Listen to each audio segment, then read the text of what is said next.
Hello lovely students, we are going to start discussion of the test paper, subject science, class 9th. Topics are included here. Force and laws of motion is matter around a sphere and cell. Today's date is 22nd September 2024.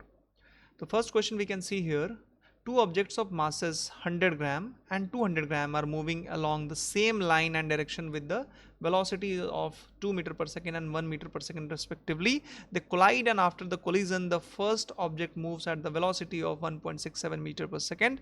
Determine the velocity of the second object. So we have to find the velocity of second object. So here we can see mass 1 is 100 gram, that is 0.1 kilogram. Mass 2 is 200 gram, that is 0.2 kilogram. U1 is 2 meter per second and U2 is 1 meter per second. Now after collision the final we can see that V1 is 1.67 meter per second and V2 we have to find. So as we know per the rule, M1 U1 plus M2 U2 must be equals to M1 V1 plus M2 V2. That's very easy, we can understand it. Now here further we are just putting the values and we will get the results after solving a very easy question, and the final answer we can get, that is 1.165 meter per second. Now second one, explain why it is difficult for a fireman to hold a hose which ejects a large amount of water at high velocity. So here it's very easy answer. The water that is ejected out from the hose is forward direction. It has the forward direction, comes out with a large momentum, and equal amount of momentum is developed in the hose in the opposite direction, and hence the hose is pushed backward. So this is the reason that he is not able to hold it very easily. It becomes difficult for a fireman to hold a hose which experience with this large momentum. Now third question is, from a rifle a mass of 4 kg bullet of mass 50 gram fired with the initial velocity of 35 meter per second. Calculate the initial recoil velocity of the rifle. So M1 that is given of the rifle is 4 kilogram, M2 the bullet is given 0.05 kg. It is very compulsory that we should maintain the units. Now velocity of the bullet is 35 meter per second. Recoil velocity of the rifle we need to find.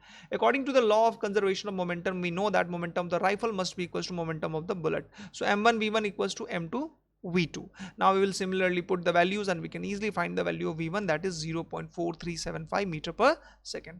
Now the fourth question is, what is sole, solution, suspension different from each other? We have to basically find the differences between these two. So first of all we can see the size. So size of sole, that is also called colloid, is 1 nm to 100 nm. Now size of solute particles, that is 1 nm, or we can write 10 to the power minus 9 meter. Size of solute is 100 nm. The colloid is stable, solution is stable, but the suspension is unstable. The colloid scatters the beam of light, solution does not scatter the light, and suspension scatters a beam of light. Solute particles pass through filter papers for the colloid. For the solution, solute particles pass through the filter paper, and suspension it does not pass, or the particles do not pass. We can similarly write here. The question number 5, we can see, to make a saturated solution 36 gram of sodium chloride is dissolved in 100 gram of water at 293 K. Find its concentration at this temperature. Mass of the solute sodium chloride is 36 gram, mass of the solvent water is 100 gram, mass of the solution is equals to mass of the solute plus mass of the solvent, which is very easy, 136 gram. Now we have to find the concentration. So mass of solute upon mass of solution into 100, we can get the answer as 26.47%. It's very easy, as we find the percentage for anything, we have to simply find that. Write the difference between prokaryotic and eukaryotic cells. So there's the differences here. Size of prokaryotic, that is 1 to 10 mu meter, and here generally 5 to 100. Now nuclear region is poorly defined due to absence of nuclear membrane. So prokaryotic is less developed, we can say, in some way, and known as nucleoid.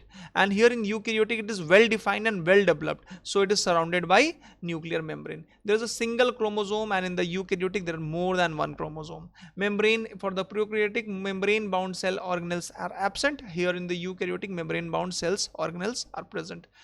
Now here make a comparison and write down ways in which plant cells are also different from animal cells. Okay, what are the differences? Basically we have to write here. So for plant cell it has cell wall, but the animal don't have. Plant cell contain chloroplast, it don't have. Plant cell do not have centriole, but animal cell centriole is present in them. Plant cell vacuole is very important there. We will study in detail about it in the chapters. Animal cell vacuole is small. Plant cell nucleus is present in the side of the plant cell. Animal cell nucleus is present in the center of animal cell. Next question, why is plasma membrane called a selectively permeable membrane? So very easy, we have also gone through these things multiple times in the chapters. It is selectively permeable membrane because it allows the entry and exit of substances, not all. So thank you, I hope you like this video and we'll meet soon. Till then, goodbye, take care.